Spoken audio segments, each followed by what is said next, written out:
بسم الله الرحمن الرحيم. السلام عليكم ورحمة الله وبركاته. إن الحمد لله نحمده ونستعينه ونستغفره ونؤمن به ونتوكل عليه ونعوذ بالله من شرور أنفسنا ومن سيئات أعمالنا. من يهده الله فلا مضل له ومن يضلله فلا هادي له. ونشهد أن لا إله إلا الله وحده لا شريك له ونشهد أن محمدا عبده ورسوله. يا أيها الناس اتقوا ربكم الذي خلقكم من نفس واحدة وخلق منها زوجها وبث منهما رجالا كثيرا ونساء واتقوا الله الذي تساءلون به والأرحام إن الله كان عليكم رقيبا. يا أيها الذين آمنوا اتقوا الله وقولوا قولا سديدا. اللهم اشرح لي صدري ويسر لي أمري واحلل عقدة من لساني يفقهوا قولي. ربي زدني علما ربي زدني علما ربي زدني علما. அளவற்ற அருளாளனும் நிகரே இல்லாத அன்புடையவனுமாகிய எல்லாம் அல்ல அல்லாஹ்வின் திருப்பெயரை கொண்டு இந்த ஜுமா உரையை ஆரம்பிக்கிறேன். கண்ணியமிக்க வல்ல அல்லாஹ்வின் நல்லடியார்களே, என் குடும்பத்தினர்களே, நான் எடுத்துக்கொண்ட தலைப்பு என்னவென்றால், முஸ்லிம்களுக்கு அல்லாஹ் வைத்த அரசியல் பரீட்சை. இப்போ முஸ்லீம் அல்லாதவர்களுக்கு அல்லாஹ் என்ன பரீட்சை வச்சுருக்கிறான்? முஸ்லீம் அல்லாதவர்களுக்கு இந்த உலகத்தை பார்த்து, வானம் பூமி இது போன்ற காட்சிகளை பார்த்து அவங்க அல்லாஹ்வை அறிவை கொண்டு யோசித்து அல்லாஹ்வை கண்டறியணும். ஆனால் முஸ்லீம்களுக்கு அதே பரீட்சையான்னு கேட்டால் அந்த பரீட்சை முஸ்லீம்களுக்கு கிடையாது. புரியுதுங்களா? அப்போது இஸ்லாத்துக்கும் அரசியலுக்கும் சம்மந்தம் இருக்கா? சம்மந்தம் இருக்குது. இந்த உலகம் படைக்கப்பட்ட நோக்கமே எதற்கு? இந்த பூமி எப்போ அழிக்கப்படும்? கியாமத் நாள் எப்போ வரும்? எப்போ அல்லாஹ்வுடைய அந்த மார்க்கம், அல்லாஹ்வுடைய நீதி இந்த உலகம் முழுவதும் பரப்பி விடுதோ, முழுமையாயிருதோ, அப்போது உலகம் படைக்கப்பட்ட நோக்கம் முடிஞ்சிருச்சு. அதற்கப்புறம் அல்லாஹ்வுக்கு என்ன தேவையில்லை, இந்த உலகம் அதுக்கப்புறம் ரன் ஆக வேண்டிய அவசியம் இல்லை. அல்லாஹ் என்ன பண்ணிடுவான்? அழிச்சிருவான். அப்போ அந்த முழுமையாகிறதுக்கு இங்கே என்ன தேவைப்படுது? அரசியல் தேவைப்படுது. புரியுதுங்களா? அப்போது இந்த முஸ்லீம்களுக்கு அல்லாஹ் வைத்த மறைமுகமான பரீட்சை அப்படின்னு பார்த்தா அது என்னன்னா அது அரசியல் தான். ஏன்னா நம்மளுடைய பணி எல்லாம் நமக்கு என்ன கொடுத்துருக்குறான்? நன்மை ஏவணும், தீமையை தடுக்கணும். இந்த நன்மை ஏவுறதும் தீமையை தடுக்கிறதும் ஒரு தனிநபரால் செய்ய முடியுமா? ஒரு கூட்டத்தால் செய்ய முடியுமா? இல்லை ஒரு ஜமாத்தாக செய்ய முடியுமா? அல்லது ஒரு ஊராக செய்ய முடியுமா? ஒரு அரசாங்கமாக இருந்தால் செய்ய முடியுமா? ஒரு அரசாங்கமாக இருந்தால் என்ன பண்ணிடலாம்? செய்ய முடியும். ஊரே என்ன பண்ணிடும்? கட்டுப்பட்டு வாழும். அப்போது இந்த உலகத்தில் வாழக்கூடிய முஸ்லீம்கள் அவங்க எதில் திருப்தி அடைகிறாங்க அப்படின்னா, அவங்க செய்யக்கூடிய இபாதத்தில் அவங்க என்ன ஆயிடுறாங்க? முழுமையாக அடைஞ்சிடுறாங்க. முழுமையாக என்ன பண்ணுறாங்க? இது செஞ்சால் நமக்கு என்ன ஆயிரும்? அல்லாஹ் நமக்கு சொர்க்கத்தை கொடுத்துருவான் அப்படின்னு நினைக்கிறாங்க. ஆனால் இது என்னது? அவனே என்ன பண்ணிக்கிறான்? ஏமாத்திக்கிறான். புரியுதுங்களா? அப்போது ஒரு முஸ்லீமுக்கு அல்லாஹ் இந்து மக சகோதரர்களுக்கு என்ன ஒரு அல்லாஹ் எப்படி கண்டுபிடிக்கணும், அல்லாஹ் எப்படி வணங்கணுன்ற அவங்களை சட்டம் வச்சானோ, அவங்களை எப்படி கண்டுபிடின்னு வச்சானோ, அதே எக்ஸாமை யாருக்கு வைக்க மாட்டான்? முஸ்லீம்களுக்கு வைக்க மாட்டான். அப்போ முஸ்லீம் எதில் அவனுடைய ஃபோக்கஸ் எதில் இருக்குன்னா, குரானில் என்ன பண்ணான்? அவன் தேர்ச்சி பெற்றவனாக இருக்கணும். குரானில் எப்படிப்பட்டவனாக இருக்கணும்? இவர் எப்படிப்பட்டவர்? இவர் கணக்கில் புளிப்பா சொல்கிறோம் இல்லையா? இவர் பேச்சுன்னா அப்படி ஒரு பேச்சு, இவர் அறிவுன்னா அப்படி சொல்கிறோம் பார்த்தீங்களா? ஆனால் அல்லாஹ் என்ன சொல்கிறான் அப்படின்னா, குரானில் எல்லா முஸ்லீம்களும் எப்படிப்பட்டவராக இருக்கணுமா? தேர்ச்சி பெற்ற மக்களாக இருக்கணும். ஏன்னா அங்கே நமக்கு மறுமை நாளில் நமக்கு யார் நம்ம கூட வாதாட போகிறது? குரான் தான் அவங்ககிட்ட வாதாடும். புரியுதுங்களா? குரான் அல்லாஹ் கிட்ட என்ன பண்ணும்? வாதாடும். இவன் இந்த ஆயத்தை வச்சு இப்படி தான் யோசித்து தன்னுடைய வாழ்க்கையை நேரத்தை என்ன பண்ணான்? கழிச்சா அப்படின்றத குரான் என்ன பண்ணும், சொல்லும். அதே குரானை அவன் வேற வகையாக வேற மூலமாக அவன் யூஸ் பண்ணியிருந்தானா அந்த குரான் எப்படி பேசும், அவனுக்கு எதிராக பேசும். என்னன்னு பேசும், இவன் இந்த குரானை கொண்டு என்ன பண்ணல, செயல்படுத்தலை, என்னை ஓதி பார்த்தான், ஆனால் என்ன பண்ணிக்கல, யூஸ் பண்ணிக்கல. போன வாரம் கூட நான் பேசியிருப்பேன், அஃபலாயத்த தப்பூர் உணர் குரான், அவர்கள் குரான் என்ன பண்ண மாட்டாங்க, ஆராய்ந்து பார்க்க மாட்டார்களா? ஏன் மேலோட்டமாக மேய்ஞ்சிக்கிட்டு போயிடுற, மேலோட்டமாக ஏன் பார்த்துட்டு போகிற, உள்ளே வந்து பார்க்க மாட்டியா, உள்கருத்து என்னன்னு பார்க்க மாட்டியா, சிந்திக்க மாட்டியான்றத அல்ல என்ன பண்ணுறான், கேள்வி கேட்குறான். அப்போ குரானில் நீங்கள் எங்கே தேடினாலும் டைரக்டான ஒரு மீனிங்கில் என்ன இருக்காது, அரசியல் செய்யுங்கன்றது இருக்காது. எப்படி இருக்காது, ரசூல் ஸல்லல்லாஹு அலைஹி வஸல்லம் அரசியல் சித்தாந்தத்துக்கு தான் வந்தாங்க, அரசியல் நிறுவனத்துக்கு தான் வந்தாங்க, அந்த அரசியல் ஆட்சியை நிலைநாட்டுவதற்கு ரசூல் ஸல்லல்லாஹு வந்தாங்கன்றது குரான் எங்கே இருக்காது, இருக்காது. ஆனால் நீங்கள் அதை ஆழமாக சிந்திச்சு பார்த்தீங்கன்னா அதில் என்ன இருக்கும், ஒரு அரசியல் சித்தாந்தம் அதில் இருக்கும். இப்போ குரானில் முதல் அத்தியாயமாக இது இறக்கப்பட்டுச்சு, 96வது அத்தியாயம் இக்ரா பிஸ்மி ரப்பிக்கல் லதீன்னு சொல்லிட்டு இறக்கப்பட்டுச்சு. இப்போ அந்த சீக்வன்ஸ் முறைப்படியில் குரானில் இருக்கா, தொகுப்பு இருக்கா? ஃபஸ்ட் இந்த அத்தியாயம் வந்துச்சு, ரெண்டாவது இந்த அத்தியாயம் வந்துச்சு அப்படின்னு சொல்லிட்டு ஒரு தொகுப்பு இருக்காங்க, இல்லை. இப்போ பக்ரா சூராவே நீங்கள் எடுத்துக்கிட்டிங்கன்னா பாதி வசனம் எங்கே இறக்கப்பட்டிருக்கு, மக்கால இறக்கப்பட்டிருக்கு. மீதி பாதி வசனம் எங்கே இறக்கப்பட்டிருக்கு, மதீனால இறக்கப்பட்டிருக்கு. சரிங்களா? ஆனால் அது என்ன சூறா, அது மக்கா சூறாவா மதனி சூறாவா? மதனி சூறா. ஆனால் இறக்கப்பட்டது எங்கே, ஃபஸ்ட்டு மக்காவில். இது எல்லாமே அல்ல ஏன் மாற்றினா, பின்னாடி வரக்கூடிய முஸ்லீம்களுக்கு ஒரு பலமான பரீட்சை வைக்கணும். அவன் எதில் தேர்ச்சி பெற்றவனாக இருப்பான், சயின்ஸில் விஞ்ஞானத்தில் எப்படி இருப்பான், அறிவு தேர்ச்சி பெற்றவனாக இருப்பான்.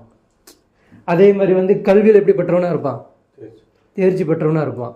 உலக நாலேஜில் எப்படி இருப்பான், தேர்ச்சி பெற்றவனாக இருப்பான். அவனுக்கு வானம்ன்றது பெரிய விஷயமா இருக்காது.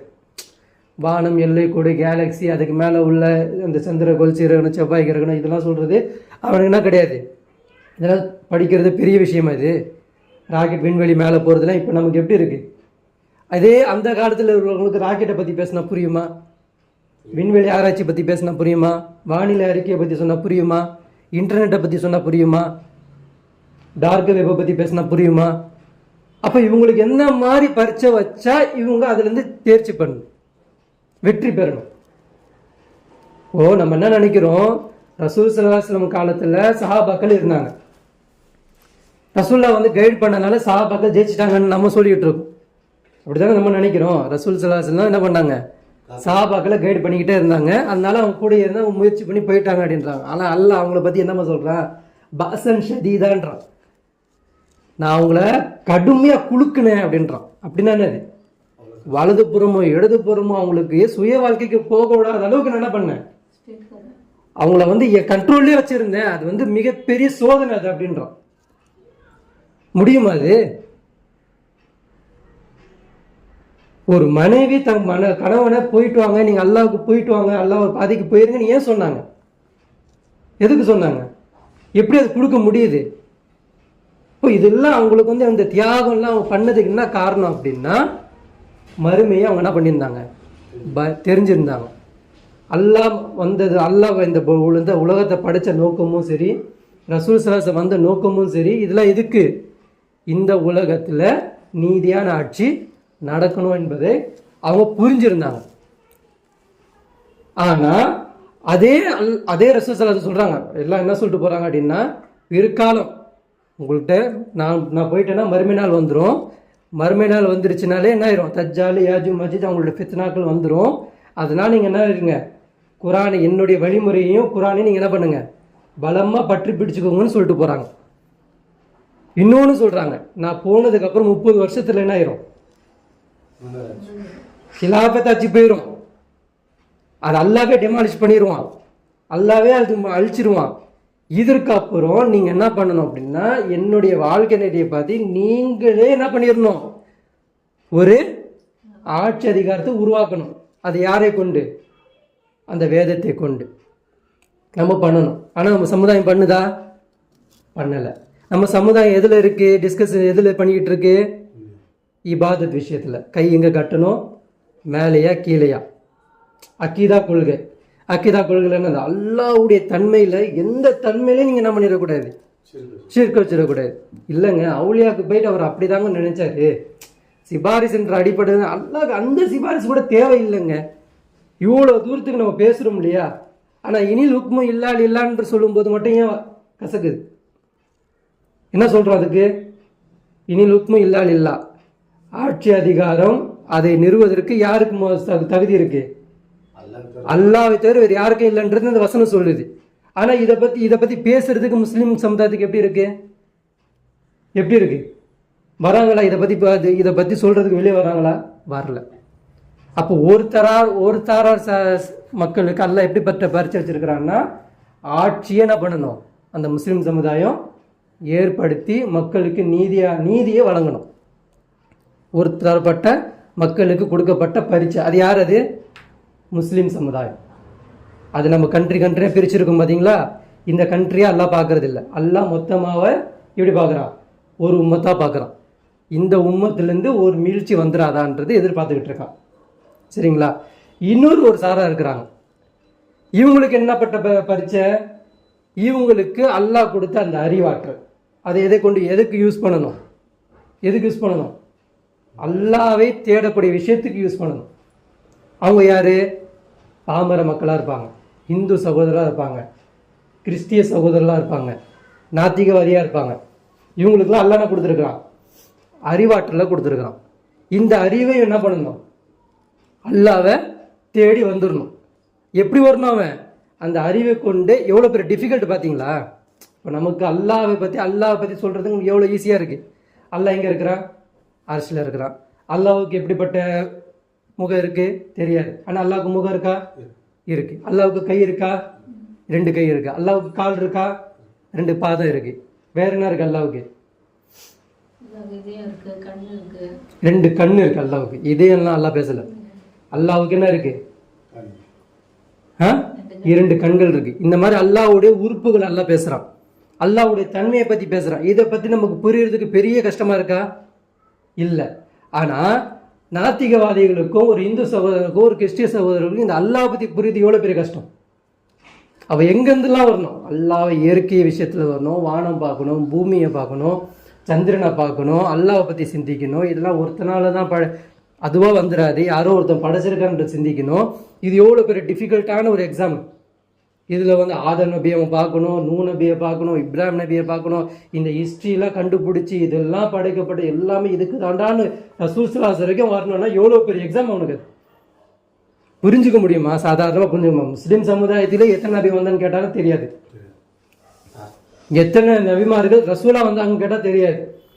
எந்தெந்த நபிமார்கள் எந்தெந்த ஊருக்கு போயிருக்கிறாங்கன்னு கேட்டால் தெரியாது. எந்தெந்த நபிமார்கள் என்ன அற்புதம் வாங்கிட்டு வந்தான்னு கேட்டால் தெரியாது. எந்தெந்த நபிமார்கள் எந்தெந்த ஊருக்கு போய் எந்தெந்த அழிவை கொண்டு வந்தான்னு கேட்டால் தெரியாது. நமக்கே தெரியாத போது அவனுக்கு எவ்வளோ டிஃபிகல்ட் இதெல்லாம். இப்போ இதெல்லாம் அவன் கண்டுபிடிச்சி ஏன் அல்லாஹ் ஒருத்தன் தான் சொன்னா அவனுக்கு என்னது? சொர்க்கம். அதே எக்ஸாம் உனக்கு கொடுத்தா நீ ஈஸியாக எழுத மாட்டியா? இப்ராஹிம் நபி எந்த காலத்தில் வந்தார் சொல்லிடுவோம். 2000 3000 வருஷத்துக்கு முன்னாடி வந்தாங்க சொல்லிடலாம். இப்ராஹிம் நபிக்கு காலத்தில் வந்த மன்னர் பேர் என்ன? அதுவும் அல்லாஹ் குர்ஆன்ல சொன்ன நம்ரூத்னு சொல்லிடுவோம். அவனுக்கு என்ன தண்டனை கொடுக்கப்பட்டுச்சு அந்த மன்னருக்கு சொல்லிடுவோம். இப்ராஹிம் நபிக்கு எப்படிப்பட்ட சோதனை கொடுக்கப்பட்டுச்சு சொல்லிடுவோம். மூசா நபி எந்த கூட்டத்துக்கு போனாங்க சொல்லிடுவோம். இது எல்லாமே நம்ம சொல்லிடுவோம். யூசுப் நபியா வந்தாங்க, யூனுஸ் நபிக்கு ஏன் தண்டனை இப்படி அல்லாஹ் மெயின் வயத்தில் ஏன் இருக்க வச்சான், இப்படிப்பட்ட எல்லா வரலாறையும் நம்மளால சொல்ல முடியும். அப்போ நமக்கு எந்த கொஸ்டின் எல்லாம் கேட்க மாட்டான். யூசுப் நபி எந்த ஊருக்கு போனான்னு கேட்க மாட்டான். யூசுப் நபிக்கு ஏன் தண்டனை கொடுத்தேன்னு தெரியுமான்னு கேட்பான். யூசுப் நபிக்கு எதுக்கு தண்டனை கொடுத்துன்னு கேட்பான். ஏன்னா அது புரிஞ்ச நம்ம என்ன பண்ணியிருக்க மாட்டோம், இப்படி இருந்திருக்க மாட்டோம். எந்த மாதிரி இப்போ நம்ம இருக்கிறோம் பார்த்தியா, அன்றாட வாழ்க்கையில் நம்ம ஒரு மாதிரியா திரியிறோம் பார்த்தியா. எனக்கும் இந்த இஸ்லாத்துக்கும் இபாதத்தை தவிர வேறு எந்த தொடர்பும் கிடையாது. எனக்கும் இஸ்லாத்துக்கும் எதை தவிர, இபாதத்தை தவிர வேறு எந்த தொடர்பும் கிடையாதுன்ற மாதிரி நம்ம இருக்கிறோம் பார்த்தீங்களா. இந்த நிலைமையில நம்ம இருக்க மாட்டோம்.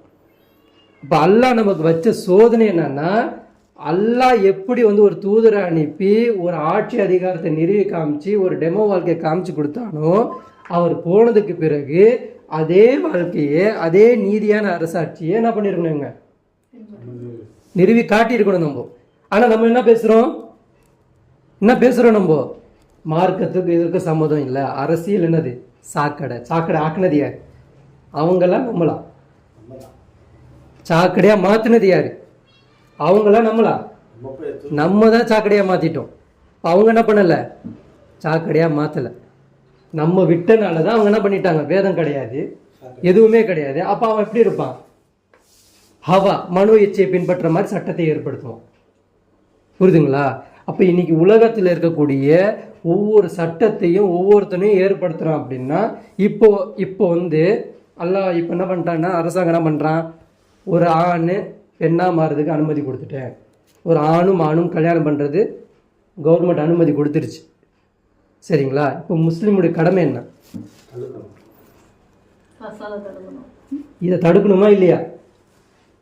அப்போ நான் ஒரு மாதிரியா நான் கடை திறப்பேன், நான் ஒரு மாதிரியா வியாபாரம் பார்ப்பேன், நீ ஒரு மாதிரியா வியாபாரத்துக்கு போ, நீ ஒரு மாதிரியா உலகம் சம்பாதிக்க போ, நீ ஒரு மாதிரியா படிக்க போ அப்படி சொல்லிட்டு நம்ம குடும்பத்தில் இருக்க நம்மளே தனித்தனியாக போயிட்டு படிக்கிறதுக்கோ உலக சார்ந்தே போயிட்டோம் அப்படின்னா இந்த தீங்கை அழிப்பதற்கு யார் வருவான்? குரானை மட்டப்படுத்தியது யார்? அப்ப லா இலாஹ இல்லல்லாஹ்னு எங்க சொல்லியிருக்கிறோம்? நாவால சொல்லியிருக்கிறோமா, உள்ளத்தால சொல்லியிருக்கிறோமா? லா இலாஹ இல்லல்லாஹ்னா என்ன மீனிங்? இலானா என்னது? யாரை கட்டுப்படுறோமோ, யாரை வணங்குறோமோ அவனை தான் இலான்னு சொல்றது. அந்த இலா உன்னை தவிர வேறு யாரை நான் வைக்க மாட்டேன்றதான் லா இலாஹ இல்லல்லாஹ். யாருக்கு கட்டுப்படுறோமோ, யாருக்கு வணங்குறோமோ அவனை தவிர வேற யாரும் கிடையாது. யாரு? அந்த அல்லாஹ். அவன் தான் என்னை படைத்தான் பரிபாடித்தான் என்று சொல்லி தான் அந்த லா இலாஹ சொல்றோம். அப்படிப்பட்ட வேதத்தை தூக்கி போட்டவர்களாக இன்னைக்கு அவன் இஷ்டத்துக்கு ஒவ்வொன்றா கொடுத்துக்கிட்டு இருக்கான். நம்ம என்ன பண்ணிக்கிட்டு இருக்கோம்? எனக்கும் அதுக்கும் சம்மந்தம் இல்லை. இப்போ நோன்பு வரப்போது, நோன்புக்கு இது ஏற்ற மாதிரி நம்ம தயாராகணும். ஷாபானில் நோன்பு வச்சிருங்க, ரமலானுக்கு முன்னாடி மாதமே என்ன பண்ணுங்க? நோன்பு வச்சிருங்க. அதுலேருந்து கண்டினியூ வந்தால் என்ன ஆயிரும்? ரமலானில் இன்னும் ஒரு முழுமையாக அடைஞ்சிடலாம். அப்படியே பக்ரீத்துக்கு அப்படி போனீங்கன்னா, அங்கே போனீங்கன்னா அந்த ஹஜ்ஜுக்கு எதையான குர்பானிக்கு ரெடி பண்ணுங்க, ஹஜ்ஜுக்கு போயிடுவோம். இபாதத்தில் என்ன பண்ணுறோம்? கொஞ்சம் கூட நம்ம என்ன பண்ண மாட்டேன்றோம், அதாவது விட்டு கொடுக்க மாட்டேன்றோம். விரல் அசைச்சாங்கன்னா அசைச்சாங்க, இங்கே தான் கட்டினாங்கன்னா கட்டினாங்க, அத்தியாயத்தில் இந்த இதுவாக தான் ஓதுனாங்க, மக்ரிப் தொழுகி இப்படி தான் ஓதுனாங்க. எந்த அளவுக்கு நம்ம நிற்கிறோம்? திருமண வாழ்க்கையில் வரைக்கும் எது வரைக்கும் நம்ம என்ன நினைக்கிறோம்? நீதினா என்ன நினைக்கிறோம் அப்படின்னா, நம்ம வச்சிருக்கோம் பார்த்தீங்களா, மறு கொடுத்து கல்யாணம் பண்ணுறது, இது ஒரு நீதி. பெண்ணுக்கு நம்ம என்ன பண்ணுறோம்? சொத்துல ஒரு பங்கை கொடுத்துட்டோம் அப்படின்னா அது என்னது? நீதி. ஒருத்தன் திருடிட்டான், இது நீதி. இதெல்லாம் தான் நீதி. எதான் நீதியா? அல்லாஹ் சொல்லக்கூடிய நீதி எது தெரியுமா? அல்லாஹ் சொல்லக்கூடிய நீதி எது? உலகத்துக்கே அல்லாஹ் பேசுறான். நான் என் பொண்ணுக்கு மகர் கொடுத்து கல்யாணம் பண்றதை அல்லாஹ் எனக்கு கொடுத்துருக்கேன், இது நீதி நான் நினைச்சுக்கிட்டு இருக்கேன். ஒரு சவுதி அரசாங்கம் ஒரு தலைவர் செஞ்சுட்டா இதெல்லாம் என்ன பண்றாங்க அப்படின்னா, அதாவது என்னது, கண் கட்டி வைத்த மாதிரி நம்மளை ஏமாத்துறாங்க. சவுதி அரசாங்கமும் சரி, வேற நாடும் சரி, முஸ்லீம் நாடும் சரி, சில பல வேத தண்டனை வச்சிருக்கிறாங்க. இதை கொடுத்துட்டு நாங்கள் என்ன பண்ணிட்டு இருக்கோம்? இஸ்லாமிய ஆட்சியை நிறுவிக்கிட்டு இருக்கோன்றாங்க. எந்த இஸ்லாமிய ஆட்சியில எந்த இதுல வந்து ரசூல் ஸல்லல்லாஹு அலைஹி வஸல்லம் வந்து ஒரு பொருளுக்கு சுய மதிப்பு இல்லையோ அதை நீங்க என்ன பண்ணக்கூடாது, பண்ண மாற்றத்துக்கு வைக்கக்கூடாது ரசூல் சொல்லியிருக்காங்களா இல்லையா? இன்னைக்கு வந்து இந்த முழு உலகமும் ரூபாத்தால் தான் யூஸ் பண்ணுது. சவுதி அரேபியாவிலேருந்து, பஹ்ரைன்லேருந்து, ஈராக்லேருந்து எந்த அரபு தேசத்துக்கு போனாலும் என்ன தாள் யூஸ் பண்ணுறாங்க? ரூபாத்தாள் யூஸ் பண்ணுறீங்க. இந்த ரூபாத்தாள் ஹலாலாக்கப்பட்டிருக்கா? எவனா சிந்திக்கிறானா?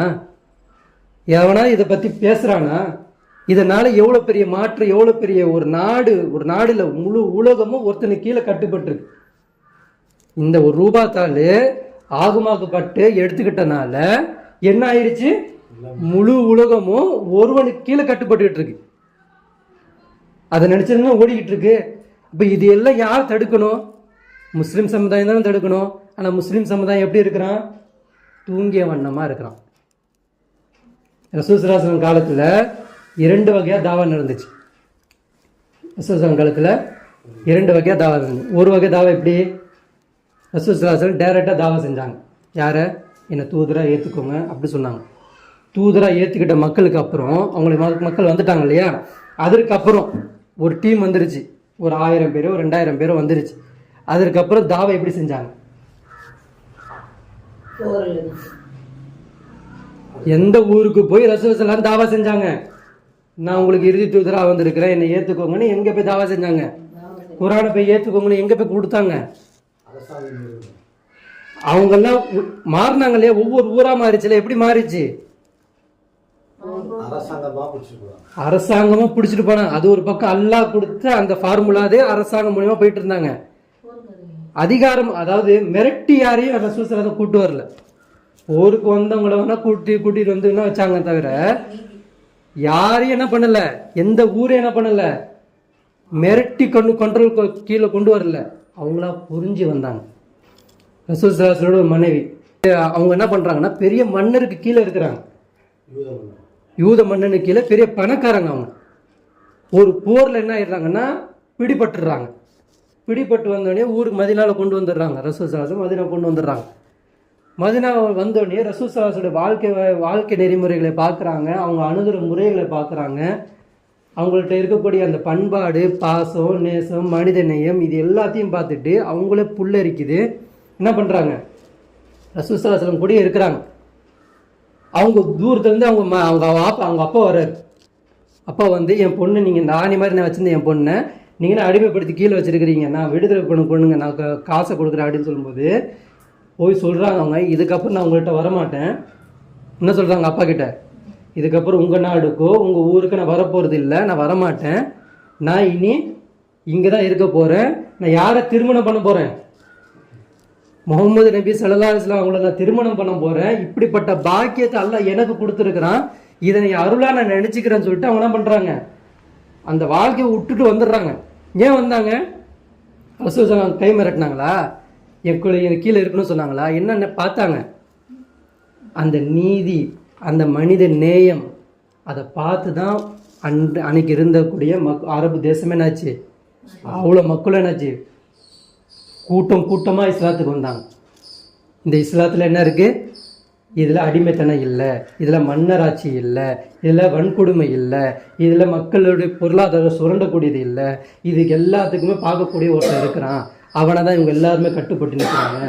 அந்த அல்லாஹ்க்கு கீழே நம்ம போயிட்டோம் அப்படின்னா நமக்கு எந்த வகையான நெருக்கடிகள் கிடையாது, நம்ம சுதந்திரமாக இருக்கலாம் அப்படி சொல்ல கூட்டமாக வந்தாங்க. இன்னைக்கு எந்த இந்துக்கள் நம்மளை பார்த்து வராங்க? ஒவ்வொருத்தரும் ஸ்ட்ரைக் ஆகுறான்ல, ஒரு இடத்துல பேசும்போது ஆமால கரெக்டு தானே, இது அவனுக்கு எல்லாம் கொடுத்த வழிமுறை. இது நம்மள்ட்ட ஒருத்தர் இந்து சகோதரர் தாவா பண்ணுவோம், அந்த இடத்துல அவனுக்கு ஸ்ட்ரைக் ஆகும். ஆமாம், இந்த வானம் சும்மா வரல, இது தூண் இல்லாமல் நிற்கிது, இது எப்படி நிற்கும், இது அவனுக்கு ஸ்ட்ரைக் ஆகுது. அல்லாஹ் கொடுத்த அறிவை யூஸ் பண்ணிக்கிறான், அப்படி வரான். நம்ம என்ன நினச்சிக்கிறோம், இதுதான் தாவா நினச்சிக்கிட்டு இருக்கோம். இது தாவா இல்லை. நம்ம தாவா எது அப்படின்னா நீதியை கொண்டு வரணும். எந்த நீதி? உலகத்துக்கே நீதி. இன்னைக்கு போட்டோம் பார்த்தீங்களா? இது இப்போ போட்டு எல்லாம் ஒவ்வொருத்தரும் டீ போர்டில் இருக்கக்கூடிய ஒவ்வொருத்தரும் கதறாங்க. 10 லட்சம் ரூபாய் காரு வாங்கி எத்தனை வருஷம் ஆயிடுச்சு? 8 வருஷம் 7 வருஷம் ஆயிடுச்சு. இப்போ என்ன பண்ணுறான், ரோடு டேக்ஸ்னு போட்டிருக்கான். Life tax. ரோடு டேக்ஸ் வாங்கும்போதே ஒரு டேக்ஸ் கட்டுவாங்க. ஆனால் இப்போ லைஃப் டேக்ஸ்னு கட்டி வாங்கின வண்டிக்கு, ஏற்கனவே இருந்த வண்டிக்கு மறுபடியும் 2 லட்சம் ரூபாய் கட்டுறான் அப்படின்றான். இப்போ 2 கோடி ரூபாய் பஸ் அப்படின்னா, பென்ஸ் பஸ்லாம் வந்திருக்கு, பெருசு சொகுசு பஸ்லாம் வந்திருக்கு, அதெல்லாம் டூரிஸ்ட்டு இந்த மாதிரி இடத்துக்குலாம் போயிட்டு இருக்கு. இப்போ 2 கோடி ரூபாய் பஸ் அப்படின்னா அவனுக்கு அது ரோடு டேக்ஸ் அவன் போடுறான், 20 லட்சம் போடுறான். 10 லட்சம் ரூபாய் என்னது டவேரா, இனோவா இந்த மாதிரி சில வண்டிகள்லாம் வச்சிருக்கிறாங்க. இவங்க டீ போர்டு ஓட்டுறாங்க, இவங்களுக்கு ரோடு டேக்ஸ் இப்போ போட்டுக்கிட்டு இருக்கான். இப்போ ஒரு 15 நாளாக 1 மாசமா போயிட்டு இருக்கு. இந்த பிரச்சனை நமக்கு தெரிய மாட்டேங்குது, காட்டவும் மாட்டேன்றான். அவன் பஸ்ஸை கொண்டு போய் ஸ்ட்ரைக் பண்ணுறான், வைக்கிறான், இது பண்ணுறான். நான் ஓட்ட மாட்டேன் அப்படின்றான். ஓட்டலாம் போ, எனக்கு என்ன இருக்குது, ஓட்டுனா டேக்ஸ் கட்டு. எவ்வளோவா? பழைய வண்டி 6 வருஷம் 7 வருஷம் பழைய வண்டி, டீ போர்டு இத்தனை நாள் நீ ஓட்டினல, இப்போ மொத்தமாக சேர்த்து என்ன பண்ணு, 2 லட்சம் ரூபாய் கட்டு. கட்டுறாங்க மனிதர். அவன் வண்டி ஓட்டணும், வாழ்வாதாரம் இல்லை, வேறு வேலை தெரியாது, வேறு ஒன்றும் இல்லை, அந்த வண்டி தான் அவன் சொந்தம். அந்த வண்டி ஓட்டணும்னா டேக்ஸ் கட்டணும். இப்போ எப்படிலாம் சுரட்டுறாங்க. இதெல்லாம் தடுக்கிறது யார் வரணும்? யார் வரணும்? நம்ம தான் போகணும். ஆனால் நம்மளுக்கு என்ன இருக்குல்ல, குரானில் இப்படியெல்லாம் அல்லாஹ் பேசுகிறான்றது நமக்கு தெரியல. அல்லாஹ் இப்படி இல்லாமல் நம்மள்கிட்ட பேசுகிறான்றது நமக்கே தெரியல. இப்போ பாருங்கள், நம்ம இதிலெல்லாம் நம்ம முட்டு கொடுத்துட்டு இருக்கோம்னா, அரசியல் முஸ்லீம்களுக்கு தேவையா? நம்மளாம் கேள்வி கேட்குறோம், அரசியல் முஸ்லீம்களுக்கு தேவையா? அவன் அந்த 5 கடமை பண்ணிட்டாலே போதுமே, அவன் போய் சொர்க்கத்துக்கு போயிடுவானே. அவன் நம்ம நினச்சிக்கிட்டு இருக்கோம் அக்கீதா அமல்கள் மட்டும் இருந்தால் போதும். அக்கீதால ஸ்டெடி என்னது, அல்லாவுக்கு என்ன பண்ணல, இணை துணை கொடுக்கல. என்னது இணை துணை? அதாவது ஜீசஸ் மாதிரி ஒரு கடவுளை கொடுக்கல, மகன் கொடுக்கல, மாதா மாதிரி ஒரு கடவுளை நம்ம கொடுக்கல, அல்லாவுக்கு சிலைகள் வைக்கல. அப்போ அக்கீதால நம்ம எப்படி இருக்கணுமா? ஸ்ட்ராங்காக இருக்கிறோம் அப்படின்னு நம்ம நினச்சிக்கிட்டு இருக்கோம். இஸ்லாம் சொல்லும் நீதிக்கும் இன்றைக்கு நாம் சொல்லும் நீதிக்கும் வித்தியாசம் இருக்கு. குரான் பேசுது, இஸ்லாம் சொல்ற நீதிக்கும் குரான் பேசுற நீதிக்கும் இன்னைக்கு என்ன இருக்கு, குரான்ல என்ன இருக்கு, வித்தியாசம் இருக்கு. ஆனா நம்ம என்ன பண்றோம், இஸ்லாம் சொல்ற நீதி கொடுத்தாச்சு, மார்க்கம் முழுமையாயிருச்சு, அன்னைக்கே மார்க்கம் முழுமையாயிருச்சு, இன்னைக்கு அப்புறம் நம்ம மார்க்கத்தை எதுவும் உருவாக்க தேவையில்லை அப்படின்னு சொல்லிட்டு நம்ம என்ன பண்ணிட்டு இருக்கோம். அன்னைக்கு ரசூலுல்லாஹ் என்ன வச்சுட்டு போனாங்களோ அந்த 5 கடமை இதெல்லாம் பண்ணாலே சொர்க்கம்னு வச்சுட்டு போய் அது நினைச்சிட்டோம். ஆனா செயல்முறை என்ன பண்ணிட்டோம், வாழ்க்கை நெறிகை என்ன பண்ணிட்டோம், தூக்கி போட்டோம். டெமோ வாழ்க்கை ஒன்று காமிச்சாங்கல்ல, அதை தூக்கி போட்டு எதை தூக்கி வச்சுக்கிட்டோம், தொழுதா நோன்பு வச்சா சக்கா செஞ்சா இது மட்டும் செஞ்சா நம்ம என்ன போயிடுவோம், சொர்க்கத்துக்கு போயிடுவோம் நினச்சிக்கிட்டு இருக்கோம். சைத்தான் நம்மளை இப்படி தான் ஏமாற்றுவோம். நம்மளாம் இருக்கு பார்த்தீங்களா, நம்மளாம் பிறவி முஸ்லீம்கள். நமக்கு கேள்வி அல்லாஹ் எப்படி கேட்பானா, அல்லாஹ் யாருன்னு கேட்பானா, உன்னுடைய காலகட்டத்தில் உன் அதிகாரத்தில் யார் இருந்தான்னு கேட்பான். நான் இருந்தேன்னா வேற ஒருத்தன் இருந்தானான்னு கேட்பான். வேற ஒருத்தன் இருந்தா சொன்னாலே அடி. உனக்கு அதுக்கு நீ என்ன ரெடி பண்ண, அதற்கு உன்னுடைய பங்களிப்பு என்னவா இருந்தது, இது கேட்பான். இப்ப அல்லாஹ்வுடைய வசனத்தை நான் ஓதுறேன், கேளுங்க. அல்லாஹ் குர்ஆன்ல சொல்றான், இவர்கள் அல்லாஹ்வின் ஒளியை தம் வாயால் ஊதி அணைத்து விடலாம் என்று எண்ணுகிறார்கள். யாரு? அல்லாஹ்வுடைய ஒளி. அல்லாஹ்வுடைய ஒளின்னா என்னது? ஒளி 2 வகைப்படும். ஒன்று ஹிதாயத்து, டைரக்டாக ரசூல் ஸல்லல்லாஹு அலைஹி வஸல்லம் என்ன பண்ணாங்க, டைரெக்டாக அந்த காலத்தில் வாழ்ந்து காட்டிட்டு போயிட்டாங்க. என்ன மாதிரி, இந்த கிலாஃபத்தை எல்லாத்தையும் டெமோ வாழ்க்கை ஒன்று காமிச்சிட்டு போனாங்களா, குர்ஆன் வாங்கிட்டு வந்தாங்க, நான் வந்தது இதுக்கு தான், நான் இறுதி தூதராக வந்திருக்கிறேன், நான் உலக மக்களுக்கே வந்திருக்கிறேன், என்னை கொண்டு போய் என்ன பண்ணுங்க, நீங்கள் முழு உம்மத்தை கொண்டு போய் சேர்க்கணும்னு சொல்கிறது தான் அந்த ஹிதாயத், அதுதான் அந்த ஒளி. அதான் அல்லாஹ் சொல்கிறான், இவர்கள் அல்லாஹ்வின் ஒளியை தம் வாயால் ஊதி அணைத்து விடலாம் என்று எண்ணுகிறார்கள். ஆனால் அல்லாஹ்வின் முடிவு என்னவென்றால், தம் ஒளியை முழுமையாக பரப்பியே தீர்வான். உலகம் படைக்கப்பட்ட நோக்கம் புரியுதா? இன்னைக்கு அல்லாஹ்வுடைய ஒளி முழுமையா இருக்கா? ஆனா அல்லாஹ் என்னவா நினைக்கிறானா? ஆனால் அல்லாஹ்வின் முடிவு என்ன தெரியுமா, அவனுடைய ஒளியை என்ன பண்ணுவான், அல்லாஹ் உலகத்துக்கு முழுமைப்படுத்தியே தீருவான் என்பதாகும். இது நிராகரிப்பாளர்களுக்கு எவ்வளவு வெறுப்பானதாக இருந்தாலும் சரியே. யார் நிராகரிப்பாளர்கள் சொல்லுங்க. இப்போ நம்ம டைரக்டா யாரை கொண்டு வைப்போம், யூதன்னு அவன் ஆட்சி ஒன்று பண்ணிக்கிட்டு இருக்கான், அந்த ஆட்சிக்கு இவன் முட்டு கொடுத்து அவன் வரக்கூடாதுன்னு சொல்லிட்டு அவன் பண்ணிட்டு இருக்கான். நம்ம நினைக்கிறோம் இந்த வேலையே செய்யாம ஒருத்தர் ஒதுங்கி நிற்கிறான் பாருங்க, இது செஞ்சா நமக்கு என்ன ஆயிரும், வேலை போயிடும், நிம்மதி போயிடும், எல்லாமே போயிடும், நம்மளை முட்டாள்னு சொல்லுவாங்க, இவ்வளோதையும் சொல்லுவாங்க, உலகம் வேணான்னு நம்ம பேசணும், இதெல்லாம் நம்ம பேசணும், சொத்து சேர்க்க முடியாது, உலகத்துக்காண்டி வாழ முடியாது, எதுவுமே பண்ண முடியாது. அப்போ நம்ம என்ன பண்ணுறது, சைலண்டாக இருந்தால் யாருக்கு என்ன எதுக்கு வணங்கிட்டு போயிட்டு அப்படி கும்பலாக போயிடலாம்ல. இப்போது அல்லாஹ்வுடைய ஒளி, இந்த ஒரு நீதி நடக்குதா? இப்போ உலகத்தில் அல்லாஹ் குர்ஆனில் நிறைய இடத்துல பேசுவான், நீதியை நிலைநாட்டுங்க, என்னுடைய நீதியை நிலைநாட்டுங்க, என்னோட நீதியை நிலைநாட்டுங்க, நிறைய இடத்துல பேசுவான். நீதினா என்னது? நிறைய பேர் என்ன நினைக்கிறோம் அப்படின்னா, சொத்துல தகராறு, இப்போது கோர்ட்டில் போயிட்டு என்ன பண்ணணும், நீதியை கேட்கணும். சில குடும்பங்கள், சில மனிதர்கள் ஜெயிலுக்கும் போயிருக்க மாட்டாங்க, அந்த ஜெயில் பக்கமே போயிருக்க மாட்டாங்க, ஹைகோர்ட்டு இந்த மாதிரி கோர்ட்டுக்கும் போயிருக்க மாட்டாங்க, எங்கேயும் போயிருக்க மாட்டாங்க, வாழ்க்கையில் வந்திருப்பாங்க, வாழ்ந்துருப்பாங்க, இறந்து போயிருப்பாங்க. இவங்களுக்கு நீதினு இவங்களுக்கு அப்போ கேள்வி இல்லையா, அவங்களுக்கு நீதினா என்னன்னு? அப்போ என்ன நீதி? இவங்களுக்கும் அந்த அது அவங்க வாழ்க்கையில் மர்டர் நடந்திருக்காது, ஒரு கொலை நடந்திருக்காது, பொருள் திட்டு போயிருக்காது, எதுவுமே இருக்காது. ஆனால் நீதி எல்லாம் அவங்கள்ட்ட கேட்பான். என்ன நீதி தெரியுமா? உலகம் இப்படி இருந்துச்சு, நீ எப்படி வாழ்ந்தேன்னு கேட்பான். அப்போ நம்ம எதில் இருக்கிறோம்? அநியாயத்தில் இருக்கிறோம். எப்படிப்பட்ட அநியாயம்? அரசியல் என் மேலே கடமைன்றது புரியாத அநியாயத்தில் நம்ம இருக்கிறோம். சரிங்களா? அப்போ இவர்கள் அல்லாஹ்வின் ஒளியை தம் வாயால் ஊதின்னு நினைக்கிறாங்க. ஆனால் அல்லாஹ்வுடைய முடிவு என்ன அப்படின்னா, அது என்ன பண்ணுவான், அல்லாஹ் முழு உலகத்துக்கே அது என்ன பண்ணுவான், முழுமைப்படுத்தியே தீருவான் அப்படின்னு சொல்லிட்டு அல்லாஹ் என்ன பண்ணுறான், தன்னுடைய திருமறையில சொல்கிறான். அப்போ ஹிதாயத் அப்படின்னா, ஹிதாயத்தில் ஒரு வகை என்னது, டைரக்டாக கிளாஸ், அந்த டைரக்ட் கிளாஸ் யார் அட்டன் பண்ணா?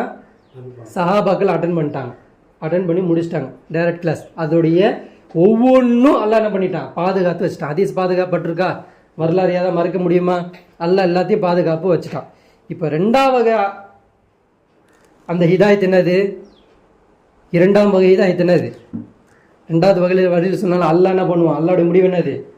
அந்த ஒளியை முழுமையாக்கியே தீருவான். சரிங்களா? அந்த ஒளியை முழுமையாக்குற வேலை தான் நம்ம வேலை. புரியுதுங்களா? அந்த முழுமையாக்குற வேலை தான் நம்ம வேலை. நம்ம பிள்ளைங்களை நம்ம எப்படி வளர்க்கணும்?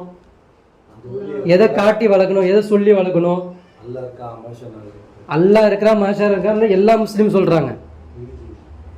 உலகத்தின் ஆட்சி அதிகாரம் யாருக்கு இருக்கணும் மகனே? அல்லாவுக்கு இருக்கணும். உன்னுடைய நீ வயதுக்கு வந்தது பிறகு அல்லாஹ் அந்த அதிகாரத்துல இல்லைன்னா நீயும் ஒரு குற்றவாளி மகனேன்னு சொல்லி வளர்க்கணும். நான் ஒரு குற்றவாளியா மாறிட்டேன், என்னால செயல்படுத்த முடியல, நீ வளர்ந்து உன்னுடைய வாலிப வயதை அடைஞ்சிடுற பத்தியா, என்னைக்கு உனக்கு தொழுகை கடமையாக்கப்படுதோ, எப்போ உனக்கு நோம்பு கடமையாக்கப்பட்டுருச்சோ, எப்போ உனக்கு ஹஜ்ஜு கடமையாக்கப்பட்டுருச்சோ, எப்போ நீ வாலிப வயது திருமணம் உனக்கு கடமையாக்கப்பட்டுருச்சோ, அப்போ உனக்கு என்ன கடமையாயிருச்சு? அல்லாஹ்வுடைய அந்த நீதியை நிலைநாட்டுவதற்கு நீ பங்களிப்பு கொடுப்பது உன் மேல என்ன ஆயிருச்சு? கடமை. இதை சொல்லி எத்தனை பேர் நம்ம வளர்க்குறோம்? இல்ல. இப்போ உலகம் படைக்கப்பட்ட நோக்கம் எதுக்கு? எல்லாத்துக்கும் ஒரு நோக்கம் இருக்கு இல்லையா? ஒவ்வொன்றும் படைக்கப்பட்டதுக்கு ஒரு நோக்கம் இருக்கு. ஒரு ஆடு எதுக்கு படைக்கப்பட்டுச்சு? நம்மளுடைய மனிதருடைய பசிக்காக வேண்டி சாப்பிட்றதுக்கு படைக்கப்பட்டுச்சு. ஒரு கொசு எதுக்கு படைக்கப்பட்டுச்சு? கொசு எதுக்கு படைக்கப்பட்டுச்சு? அந்த பல்லி அந்த மாதிரி பொருள் சாப்பிட்றதுக்கு அது படைக்கப்பட்டுச்சு. ஒவ்வொன்றும் ஒவ்வொரு தேவைக்கு இருக்கு. இந்த உலகம் படைக்கப்பட்ட நோக்கம் எது அப்படின்னா, முழு உலகமும் அல்லாஹ்வுக்கு கண்ட்ரோலா வந்துடும், அல்லாஹ்வுக்கு கீழே சஜ்தா வந்துடும். அப்படி வந்துருச்சுன்னா அந்த உலகத்தை அல்லாஹ் என்ன பண்ணிடுவான்? அதுக்கப்புறம் அழிச்சிருவான். ரசூலுல்லாஹி சொல்றாங்க, கிழக்கு மேற்கு அல்லாஹ் சுருட்டி காட்டினான். அல்லாஹ் என்ன பண்றான் அப்படின்னா, ரசூலுல்லாஹி ஒரு முகம் இருந்துட்டு இருக்காங்க, தூங்கிட்டு இருக்காங்க. அல்லாஹ் என்ன பண்றான்? கிழக்கையும் மேற்கையும் அல்லாஹ் என்ன பண்ணிட்டான்? சுருட்டி காமிச்சிட்டான். இதான்ப்பா உன் கிழக்கு. கிழக்குல எப்படி எத்தனை மக்கள் இருக்கிறாங்க, எத்தனை நாடு இருக்கு பார்த்துக்கோ, எத்தனை நாடு இருக்கு பார்த்துக்கோ, மேற்கு பார்த்துக்கோ. பார்த்துட்டியா? சுருட்டி காமிச்சிட்டு கிழக்கும் மேற்கும் அல்லாஹ் சுருட்டி காட்டினான். இந்த தீன் அனைத்து இடத்திற்கும் சென்றடையும். அல்லாஹ் என்ன சொல்றான்? இந்த கிழக்கும் மேற்கும் உங்களை என்ன பண்ணுவேன்? நான் உங்களுடைய பேரை நான் என்ன பண்ணுவேன்? பாதுகாத்து பரப்பி விடுவேன். நான் வந்து என்ன பண்ணுவேன்? தீன் எல்லா ஊருக்கும் போகும். இரவு பகல் எங்கெல்லாம் உள்ளதோ அவை அனைத்து இடத்திற்கும் சென்றடையும். இரவு பகல் எங்கெங்கெல்லாம் உதிக்குது அந்த மாதிரி எல்லா இடத்துக்கும் எங்கே போவோமா? எது போவோமா? ரசூல் ஸல்லல்லாஹு அலைஹி வஸல்லம் முடியோ தீன். ரசூல் ஸல்லல்லாஹு எங்கே இருக்கிறாங்க? அமெரிக்காவில் இருந்தாங்க, ரஷ்யாவில் இருந்தாங்களா, ஜப்பானில் இருந்தாங்களா, ஐரோப்பில் இருந்தாங்களா? எங்கே இருந்தாங்க? மதீனாவில் இருக்கிறாங்க. ஆனால் சுருக்கி காமிக்கும் போது எல்லாம் எந்த இடத்துலாம் காமிக்கிறான்? யுனைட் சிஸ்டம் என்னென்ன இருக்கோ இது எல்லாத்தையும் எல்லாம் காமிக்கிறான். நீங்கள் எதெல்லாம் நீங்கள் உன்னுடைய யூகே நீங்கள் சொல்கிறீங்களா, யூகே எல்லாத்தையும் எல்லாம் காமிக்கிறேன். இது எல்லா இடத்துக்குமே யாருடைய புகழ்பாடு போவோம்? உங்களுடைய சிஸ்டமேட்டிக் போவோம். ஏன்னா நீங்கள் யாருடைய ஃபாலோவர்ஸு? இப்ராஹிம் நபியோட ஃபாலோவர்ஸ் நீங்கள். புரியுதுங்களா? அந்த இப்ராஹிம் நபி எதை கேட்டாரோ அதை என்ன பண்ணுவேன்? நான் முழுமைப்படுத்திய தீர்வுன்றதை எல்லாம் என்ன பண்ணுறான்? சொல்லி காட்டுறான். அப்போ அந்த இரவு பகல் எங்கெல்லாம் உள்ளதோ அவை அனைத்து இடத்திற்கும் சென்றடையும், ஒவ்வொரு வீட்டிற்கும் செல்லும். அந்த தீன் எப்படிப்பட்டு போகுமா? ஒவ்வொரு வீட்டுக்கும் செல்லும். கண்ணியமாக இதை ஏற்றுக்கொண்டாலும் சரியே. கண்ணியம்னா என்னது?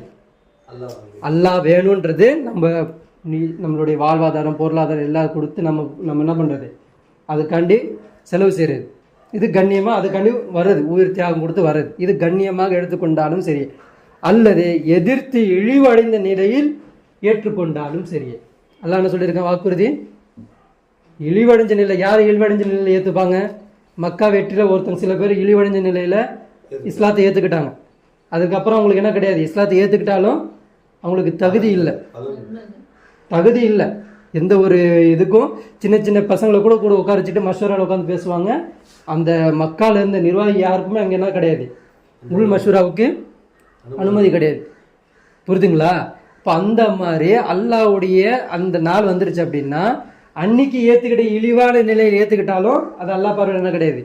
பெரிய ஒரு விஷயம் கிடையாது, அது வேஸ்ட். அது அப்போது இது எதை பற்றி நிகழ்வு சொல்லுது அப்படின்னா, கியாமத் நாளோட நிகழ்வை பற்றி சொல்லுது. புரியுதுங்களா? கியாமத் நாளோட நிகழ்வை பற்றி சொல்லுது. இன்னொரு இடத்துல அல்லாஹ் சொல்கிறான் மறுமை நாள் வராது, மறுமை நாள் வராது. எது வரைக்கும் அப்படின்னா ஈசா அலைஹிஸ்ஸலாம் அவர்களுக்கு முன்னால் இறங்கும் வரை. யாருக்கு முன்னால்? நம் சமுதாயத்திற்கு முன்னால ஈசா அலைஹிஸ்ஸலாம் இறங்கும் வரை எது வராதான்? மறுமை நாள் வராது. அவர் வந்தவுடன் என்ன பண்ணுவார்? சிலையை உடைப்பார். என்ன பண்ணுவார்? சிலையை உடைப்பார், பன்றியை கொள்வார், ஜிஸ்யா ஏற்க மறுப்பார், நீதியாக ஆட்சி செய்வார். என்ன செய்வாராம்? நீதியாக ஆட்சி செய்வார். இதெல்லாம் இதில் இருக்கு ஹதீஸ்ல. ரசூல் ஸல்லல்லாஹு அலைஹி வஸல்லம் அன்னைக்கே சொல்லிட்டு போயிட்டாங்க. அப்போ எது வரைக்கும் வராது? ஜிஸ்யானா அந்த வரி, இந்த அதை இப்போ போட்டிருக்கால ரோட் டாக்ஸி இவெல்லாம் போடுறாங்கல்ல, இந்த மாதிரி வரியை டோல்கேட்டு இந்த மாதிரி வழியை அவங்க என்ன பண்ண மாட்டாங்க, ஏற்றுக்க மாட்டாங்க. உண்மையான வரி யார்கிட்ட வாங்கணுமோ அவங்கள்ட்ட தான் வாங்குவாங்க. என்ன பண்ணுவான்? பண வர்க்கத்தை ஒரு வியாபாரம் என்ன பண்ணுறான், ஒருத்தர் என்ன பண்ணுறான், கார்பரேட் கம்பெனி ஒரு நடத்துகிறான், அவன் அரசாங்கத்துக்கு கடன் வாங்குறான். கடன் வாங்கி என்ன பண்ணுறான், ஒரு ப்ராடக்டை ரெடி பண்ணுறான். ப்ராடக்டை ரெடி பண்ணி எல்லாம் பண்ணிட்டு என்ன பண்ணுறான், இந்த கடனை கொடுக்கணுமா இல்லையா, லாபம் வந்துடும், கொடுக்கணும் இல்லையா, கொடுக்க மாட்டான். என்ன பண்ணுவான், திவால் ஆயிடுச்சு அப்படின்னு சொல்லிட்டு ஒரு போலி கணக்கு அமைச்சிட்டு கம்பெனி இழுத்து மூடிட்டு மொத்தமாக சுருட்டிட்டு போயிடுவான். இப்போ அரசாங்கத்துக்கு அந்த கடன் தொல்லை இருக்குது. இப்போ கடன் பெறணும். இப்போ என்ன பண்ணும் அரசாங்கம், என்ன பண்ணும் அரசாங்கம், அடுத்த முறையிலேருந்து என்ன பண்ணணும்னா டேக்ஸ் எல்லாத்தையும் அதிகப்படுத்தும் மக்கள்கிட்ட. யார்கிட்ட? பாமர மக்கள். நம்மக்கிட்ட என்ன பண்ணோம், டீப்பெட்டி 25 பைசா இருந்ததை என்ன ஆகிக்கிறோம், ₹1 ஆக்கிறோம். இப்போ பெட்ரோலு 35 ரூபா 45 ரூபா இருந்தது, இன்னைக்கு என்ன ஆயிடுச்சு, ₹100 ₹103. இதில் என்ன பண்ணுது, ₹43 எனக்கு, ₹35 உனக்கு. என்ன பண்ணுது, ₹45 யாருக்கா, அந்த சென்ட்ரல் கவர்மெண்ட்டுக்கு. ₹35 யாருக்கு, இந்த கவர்மெண்ட்டுக்கு, ஸ்டேட் கவர்மெண்ட்டுக்கு. இப்போ இந்த கொள்ளை காசு யாரை சாப்பிட்றா, இவங்க தான் சாப்பிட்றாங்க. அதை வச்சு பண்ணுறாங்களா? இல்லை. இந்த மாதிரி நீதியை யார் பண்ண, இந்த மாதிரி பண்ணாமல் நீதான ஆட்சி யார் செய்வா, ஈசா அலைஹிஸ்ஸலாம் செய்வாங்க. இன்னொரு உதாரணம், இது யார் சொல்கிறா, அலி ரலியல்லாஹு அன்ஹு சொல்கிறாங்க.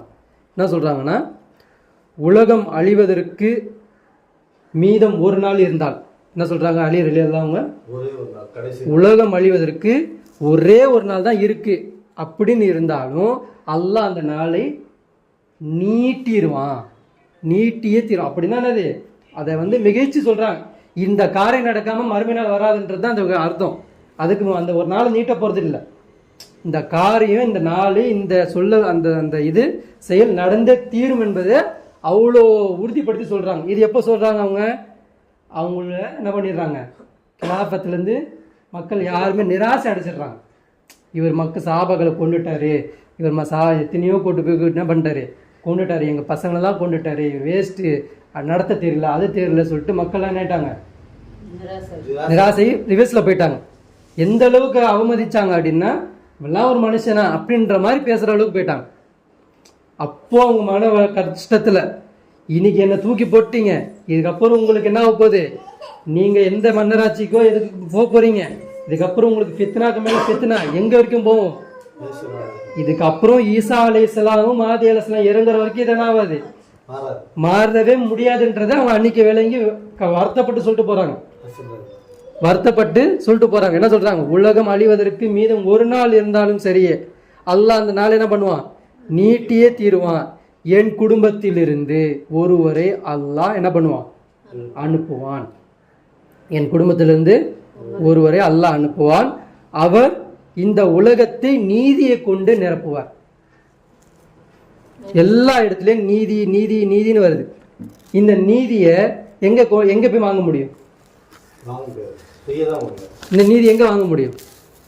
சரி, குர்ஆன்ல இருக்கிற எந்த இடத்துல நீதி நீதி நல்லா கேட்கறாங்களா, இந்த நீதினா என்னது? இந்த நீதி உன் அறிவுக்கு புலப்படலையா? இந்த நீதின்றது அரசாங்கம் தான் அப்படின்றது புலப்படலையா? இந்த மாதிரி உன்னால் சிந்திக்க தெரியாதா, சிந்திக்க மாட்டியா, சிந்திக்க முடியாதா?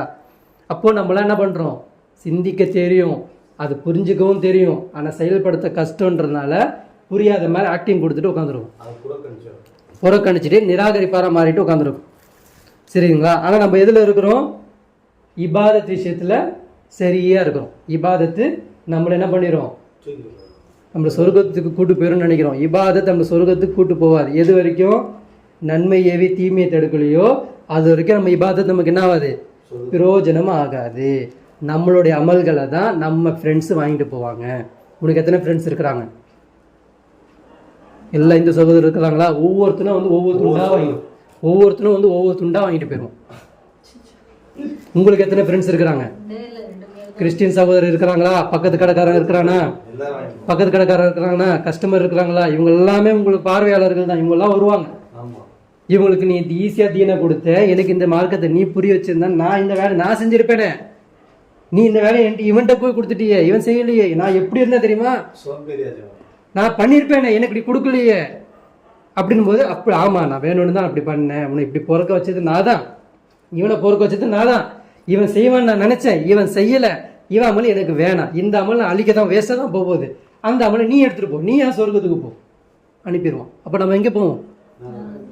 சமீர்னு பேர் வச்சனாலேயோ, அன்பர்னு பேர் வச்சனாலேயோ, இல்லை பெரிய பெரிய பேர் வச்சுக்கிட்டனாலேயோ இங்கே என்ன ஆக போகிறது கிடையாது. அல்லாஹ் சொர்க்கம் கொடுக்க போகிறது இல்லை. எதை செஞ்சா சொர்க்கம் கொடுப்பான்? அல்லாஹ்வுடைய செயலை, அல்லாஹ்வுடைய நீதியை நிலைநாட்டுவதற்கு நம்மளுடைய பங்களிப்பு இருந்தால் ஒழிய நம்ம எங்கே போக முடியாது? சொர்க்கத்துக்கு போக முடியாது. அல்லாஹ் சொல்கிறான் இல்லையா, சொர்க்கத்தை நீங்கள் இலவாக நுழைஞ்சலாம் நீங்கள் நினைக்கிறீங்களா? சொர்க்கத்துக்கு உங்களால் இலகுவாக போக முடியாது. உங்களுக்கு முன்னோர்கள் எப்படிலாம் கஷ்டப்பட்டாங்க, எப்படிலாம் அடிபட்டாங்க, எப்படிலாம் உதைக்கப்பட்டாங்க, எப்படிலாம் துன்புறுத்தப்பட்டாங்க, எப்படிலாம் அவமதிக்கப்பட்டாங்க, இதெல்லாம் உங்களுக்கு வராத வரைக்கும் நீங்கள் இங்கே போக முடியாது, சொர்க்கத்துக்கு போக முடியாது. அப்போ நம்ம சொர்க்கத்தை ஈஸியாக கேட்குறோம். எப்படிப்பட்ட சொர்க்கத்தை கேட்குறோம்? ஜன்னத்துல் ஃபிர்தௌஸை கொடுத்துரு, உயர்ந்த தரஜாவா கொடு, கபருடைய வேதனை எங்களை காப்பாத்தி. எதுக்கு காப்பாற்றணும் கபருடைய வேதனை? உனக்கு என்ன நீ உங்களை உலகத்துல நீ பாடுபட்ட டெடிகேஷன் என்ன பண்ண? எதுவுமே பண்ணல நம்ம. அப்போ இந்த ஹதீஸ்ல என்ன எதை குறிக்குது? இந்த சொன்ன 3 ஹதீஸ் எது குறிக்குது? உலகம் அழியாது எது வரைக்கும்? அல்லாஹ்வுடைய தீன் முழுமையாகிற வரைக்கும், அல்லாஹ்வுடைய நீதி முழுமையாகிற வரைக்கும். நீதியை கொண்டு என்ன பண்ணுவார்? அவரு உலகத்துக்கே நிரப்புவார். அந்த தீனை, அந்த நீதியை இந்த அல்லாவே கொண்டு வருவோம். அதற்கு நம்மகிட்ட இப்போதைக்கு சிலபஸ் இருக்கா? சிலபஸ் என்னது? அல்லாஹ் வைக்கிற சிலபஸ் என்னது? சயின்ஸு, மேத்தமேட்டிக்ஸ் இது படிக்கணுமா? பொறுமை, தியாகம், அர்ப்பணிப்பு, இதுதான் அல்லாஹ் கொடுக்குற சோதனை. எதற்கு சோதனை? இதை உலகத்துக்கு முன்னாடி 4 பேர் வீடு கட்டிக்கிட்டு இருப்பான், 4 பேர் கார் வாங்கிக்கிட்டு இருப்பான், 4 பேர் ஆடம்பர வாழ்க்கையில் இருப்பான், 4 பேர் இன்பமாக இருப்பான். இது எல்லாம் பார்த்து நம்ம மயங்கிக்கிட்டு இருப்போம். இதுதான் வாழ்க்கைன்னு சொல்லிட்டு நம்ம போயிட்டு இருப்போம், அதுதான் நினச்சிட்டு இருப்போம். ஆனால் இது எல்லாமே போலி வாழ்க்கை. அவனுக்கு முன்னாடி நீ தியாகம் பண்ணி, அல்லாஹ் நான் படைக்கப்பட்டது இதற்கு தான், நான் இதற்கு படைக்கப்படலை, நான் உனக்காண்டி கொஞ்சமாவது வேலை செஞ்சிடறேன் அல்லாஹ், என்னால் முடிஞ்சது ஏதோ ஒன்று துண்டு சீட்டாவது போட்டுறேன் அல்லான்னு சொல்லிட்டு நீயை தச்சு ஒன்று ஓடுறோம் பார்த்தீங்களா? அந்த நீயத்துக்கே அல்லாஹ் கூலி கொடுத்து சொர்க்கத்தை கொடுத்துரும். அது கூட இல்லாமல் அற்ப வாழ்க்கையாக வாழ்ந்துக்கிட்டு இருந்தோம் அப்படின்னா நம்ம நன்மை, நம்ம சதக்கா, நம்ம தர்மம் எல்லாத்தையும் பிடிங்கிருவோம். தொழுகை ஏதோ ஒரு வக்து தான் தொழுகை கூடியிருக்கும். தொழுகை ஒரு வருஷத்தில் 2 வேளை தொழுகையோ இல்லை 5 வேளை 10 வேளை தொழுகை தான் ஒரு வருஷத்துக்கே கூடியிருக்கும். ஏன்னா மற்ற நேரத்தில் சிந்தனை எப்படி இருக்கும்? கொத்தமல்லி வச்சோமா, இல்லை புதினா வச்சோமா, இல்லை ஒரு ரத்தம் பொறுங்குதா, எதுன்னு கூட தெரியாது. குழந்தை அழுகுறானே என்ன சூறா ஓதுறன்னு கூட தெரியாது. தொழுகை முடிச்சு அந்த ப்ரோக்ராம் போகணுமா, அங்கே போகணுமே, இங்கே போகணுமே சொல்லிட்டு தான் சிந்தனை ஓடிட்டு இருக்கும். தவிர தொழுகையில் அல்லாஹ் நான் பார்த்துக்கிட்டு இருக்கேன், அல்லாஹ் என்ன பார்த்துட்டு இருக்கான்னு சிந்தனையே இருக்காது. அப்போ இப்படிப்பட்ட தொழுகைக்கு என்ன இல்லை, வெயிட் இல்லை. தொழுகையை கொண்டும் பொறுமையை கொண்டு என்ற உதவி தேடுங்கன்னா எந்த தொழுகை கொண்டு உதவி கேட்கணும்? யாரெல்லாம் நான் தொழுவுறேன், ஒரு வேலை நான் வச்சிருக்கிறேன், அந்த வேலைக்கு நான் எப்படி போகணும்னு தெரியல, உன் தீனை எப்படி நிலைநாட்டுறேன்னு தெரியல, ஐடியா அழிச்சு எனக்கு கிடைக்க மாட்டேங்குது. அப்படியே ஐடியா கிடைச்சி நான் சொல்ல போனாலும் அவமதிக்கிறாங்க. எனக்கு இந்த விஷயத்துல நிலைச்சு நிற்கிறது எனக்கு உறுதியக்கூடிய அல்லா. என்ன தன்மானத்தை இழக்க மாதிரி பேசுறாங்க, அவமதிக்கிறாங்க, நம்மளை ரொம்ப ஓவரா கேவலப்படுத்துறாங்க. என்னால் முடியலையா அல்ல, ஆனால் இது நான் சொல்லி ஆகணும் அல்ல, நான் சொல்லியே தீர்வையா அல்ல, எனக்கு பொறுமையை கூடிய அல்ல, எனக்கு தியாகம் அந்த என்னது அர்ப்பணிப்பு அதிகமாக கூடிய அல்ல, அதுக்கு நிற்கிற சக்தியை கூடிய அல்லான்னு நம்ம கேட்கணும். அதுக்கு தான் தொழுகை. ஆனால் நம்ம என்ன கேட்குறோம்?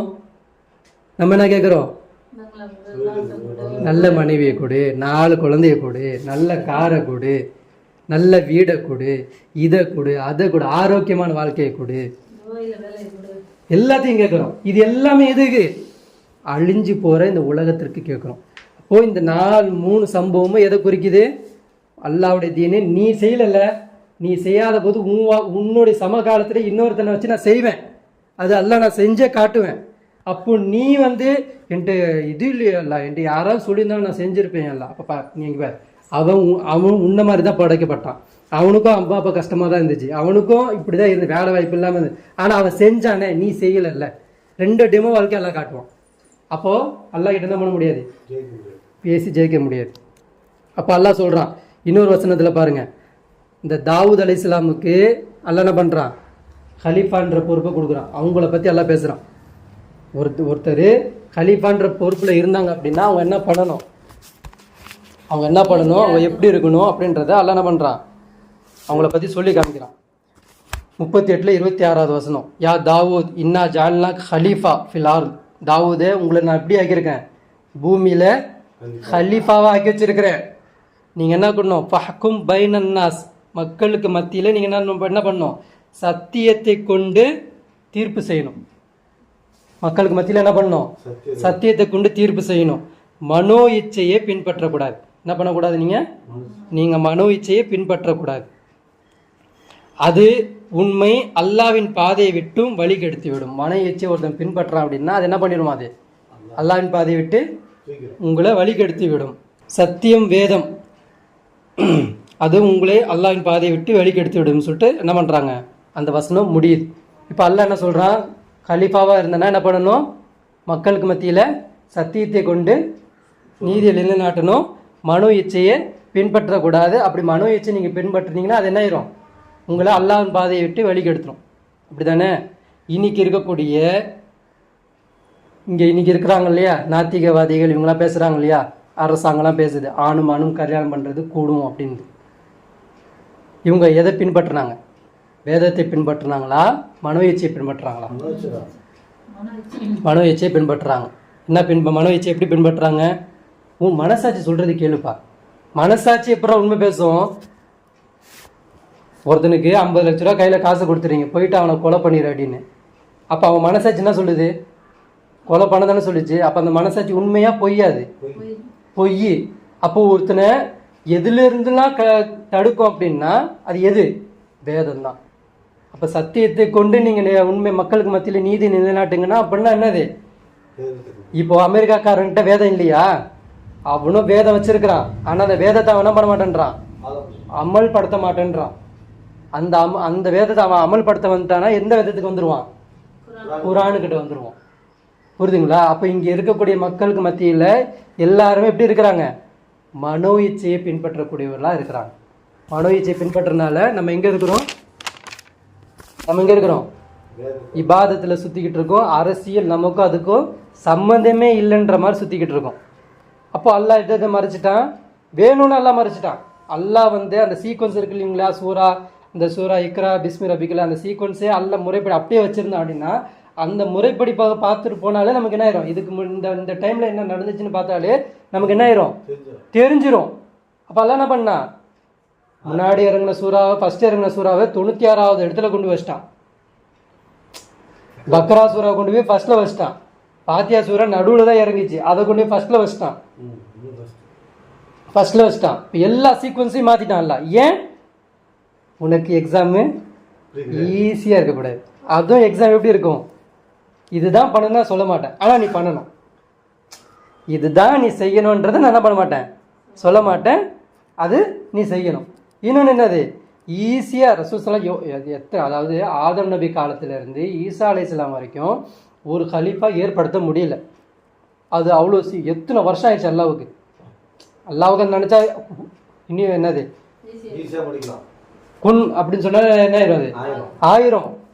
ஆனால் அப்படி இல்லை, மனிதனாக ஏற்படுத்தி வரணும். அது வர்றதுக்கு என்ன ஆயிடுச்சு, ரசூல் ஸல்லல்லாஹு அலைஹி வஸல்லம் வரைக்கும் ஆயிடுச்சு.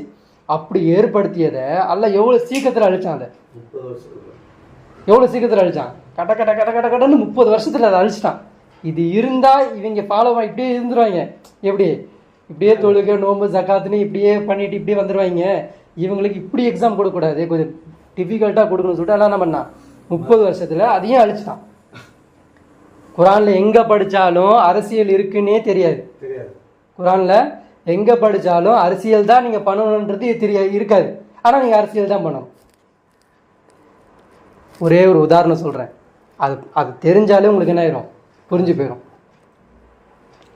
இப்ராஹிம் அலைஹிஸ்ஸலாம் இருக்கிறாங்க இல்லையா, இப்ராஹிம் அலைஹிஸ்ஸலாமு ஃபஸ்ட்டு எதை அப்புறப்படுத்துகிறாங்க? அவங்களுடைய பிரச்சாரம் என்ன இருக்குது? உயிரற்ற கடவுள்களை முதல்ல என்ன பண்ணுறாங்க? அப்புறப்படுத்துகிறாங்க. உயிரற்ற கடவுள்னால் என்னென்னது? சிலைகள், மரம், கல், அப்புறம் என்னது, இறந்தவங்க, தூண், கட்டிடம், சின்னம், இது எல்லாமே என்னது? சூரியன், சந்திரன், பகல், இதுக்கெல்லாம் என்ன கிடையாது? உயிர் கிடையாது. இதெல்லாம் என்னது? ஒரு உயிரற்றது. இந்த சின்னத்தை உடைச்சாங்களா இல்லையா? இப்ராஹிம் அலைஹிஸ்ஸலாமுடைய தாவாவை ஒரு நிமிஷம் ரிவர்ஸில் போய் பார்த்தாலே புரிஞ்சிடும். அதுலேயும் எல்லாம் என்ன பண்ணிட்டான் அப்படின்னா, டைரெக்டாக டிபேட் பண்ண விஷயத்த மாதிரி தான் பேசுகிறானே தவிர, அதுக்கப்புறம் அந்த அந்த அந்த சம்பவம் நடக்குது இல்லையா, சந்திரன் சூரியன்லாம் கேட்பாரு, பார்த்துட்டு எல்லாமே இல்லை, எல்லாம் தான் கடவுள்னுவார். கடவுள்னு சொல்லிட்டு என்ன பண்ணுவார்? சமுதாயத்திட்டு வருவார், வந்துட்டு சிலைகளை உடச்சிருவார். சிலைகளை உடச்சோடனே சமுதாயம் என்ன பண்ணணும்? கேள்வி கேட்கும். அப்போ என்ன சொல்லுவார்? பெரிய சிலை தான் உடச்சிது அப்படின்னுவார். சொன்னோடனே அது எப்படி பேசும்? அது பேசாது, அதான் கல்லாச்சு அப்படின்னு சமுதாயம் வாயால் வாங்க வச்சோடனே, அதான் நானும் சொன்னேன், அது பேசாது, நானும் சொன்னேன், புரிய வைப்பார். புரிய வச்சேன். ஆமாம், இவ்வளோத்தையும் நீ சொல்கிற, அப்போ நாங்கள் என்ன பண்ணுறோம்? உயிரற்றதே நாங்கள் வணங்கக்கூடாதுன்னு சொல்கிறோம். நாங்கள் உயிர் உள்ளதையும் ஒன்று வணங்கிட்டு இருக்கோமே. யார்? மன்னருக்கு கட்டுப்பட்டு இருக்கோமே. அவரும் நீ இல்லைன்றியா அப்படின்னு. ஆமாம், நான் அவரும் இல்லைதான் நான் சொல்கிறேன் அப்படின்வர். அது அல்லாஹ் குர்ஆன்ல சொல்லுவான், இப்ராஹிமின் அதிபதி யார் என்று குறித்து தர்க்கம் புரிந்தவனை நீ பார்க்கலையா? அவன் கேட்குறாங்க.